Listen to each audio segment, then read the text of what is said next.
warahmatullahi wabarakatuh.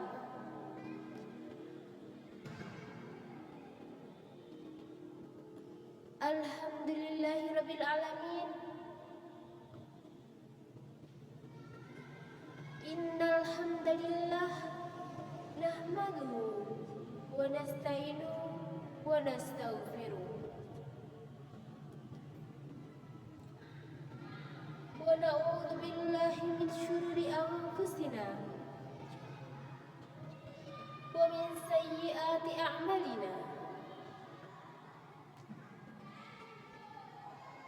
May yahdihillahu fala mudilla lahu wa may yudlilhu fala hadiya lahu. Wa asyhadu anna Muhammadan abduhu wa rasuluh wa ala alihi wa sahbihi ajmain, amma ba'd. Pertama-tama dan yang paling utama, marilah kita panjatkan puja dan puji syukur kehadirat Allah Subhanahu wa Ta'ala yang telah melimpahkan rahmat-Nya kepada kita semua.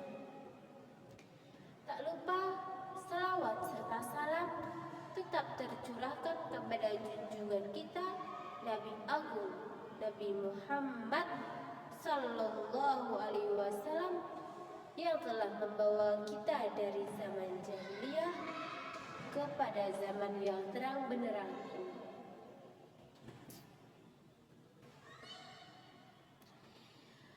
Hadirin hadirat yang dirahmati Allah,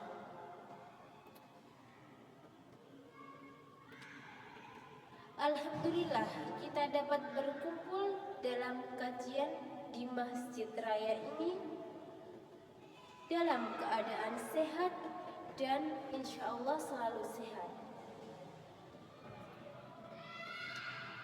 serta bahagia selalu menyertai kita. Allahumma amin. Tak lupa kita selalu memohon kepada Allah Subhanahu wa Ta'ala kesempatan untuk berbuat baik. Pada kesempatan yang berbahagia ini, saya akan menyampaikan materi tentang adab berbicara. Saudara-saudari yang dirahmati Allah, pernahkah kita hilang kendali atas lisan kita saat kita marah? Tentunya kita memahami bahwa saat marah lisan kita akan menjadi belati untuk menyakiti hati orang lain. Padahal Allah dan Rasul-Nya telah memerintahkan umat Islam untuk menjaga lisan. Semua ini terangkum dalam adab berbicara atau menjaga lisan.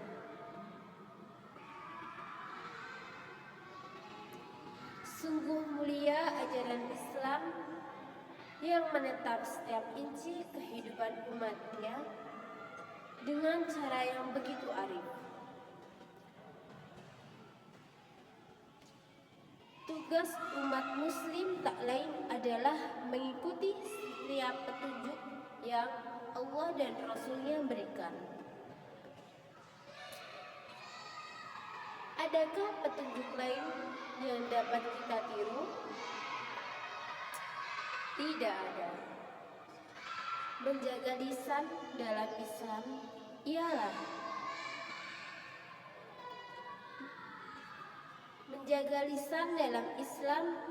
menjaga supaya sesuatu yang tidak baik, juga menghindari ucapan yang tidak bermanfaat. Islam menegaskan umatnya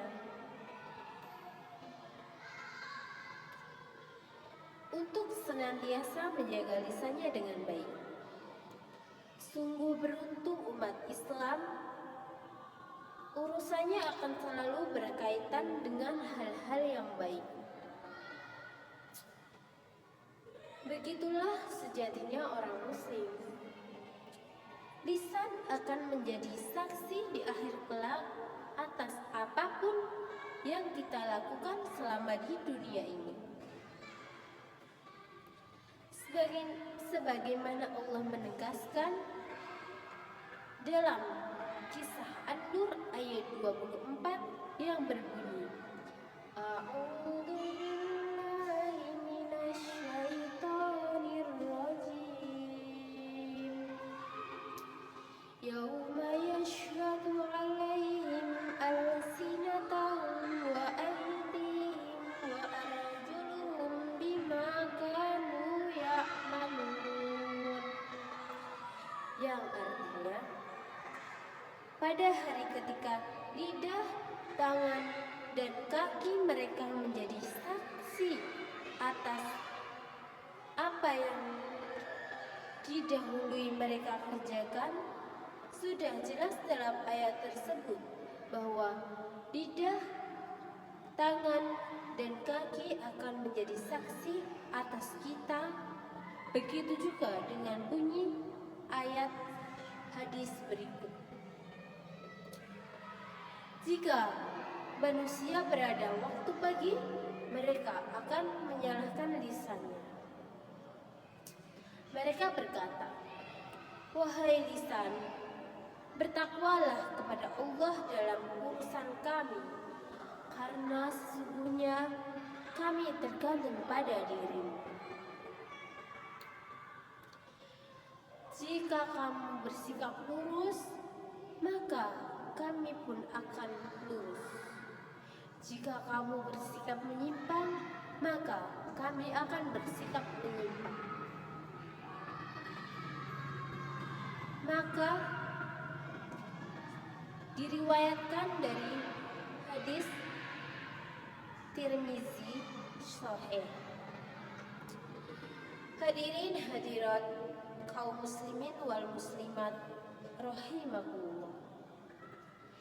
Perintah menjaga lisan juga disampaikan dalam sebuah hadis yang diriwayatkan oleh Abu Hurairah yang berbunyi,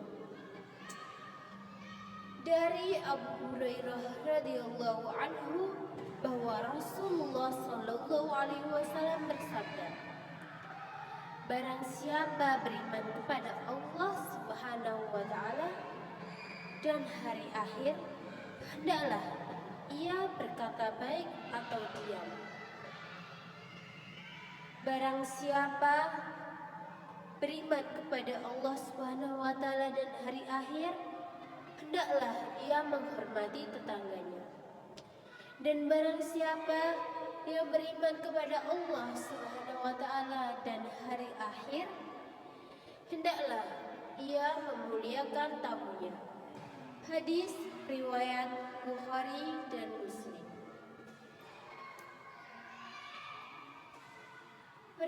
Perhatikanlah saudara-saudariku. Dalam hadis tadi, pilihannya hanya ada dua. Berkata baik atau tidak berkata sama sekali. Jika kita tidak bisa berkata baik, maka kita diperintahkan untuk diam. Tak ada pilihan untuk berkata tidak baik dalam hadis tersebut. Rasulullah Shallallahu Alaihi Wasallam telah menegaskan secara baik bahwa perkataan baik jelas sudah diutamakan. Saudara seiman yang saya cintai, setiap petunjuk yang Allah dan Rasul sampaikan sudah sepantasnya kita indahkan. Kita jadikan sebagai pedoman hidup. Jangan sampai tidak. Oleh karena itu, marilah kita selalu mawas diri dengan perbuatan dan ucapan kita. Marilah kita berusaha sekeras mungkin untuk meninggalkan hal-hal yang tidak bermanfaat. Demikianlah saudara-saudariku yang dapat saya sampaikan. Semoga kita bisa mengambil hikmahnya dan meninggalkan keburukan apapun yang ada dalam kesempatan ini. Semoga kita menjadi pribadi yang lebih baik. Akhir kata, sekian dari saya. Wassalamualaikum warahmatullahi wabarakatuh.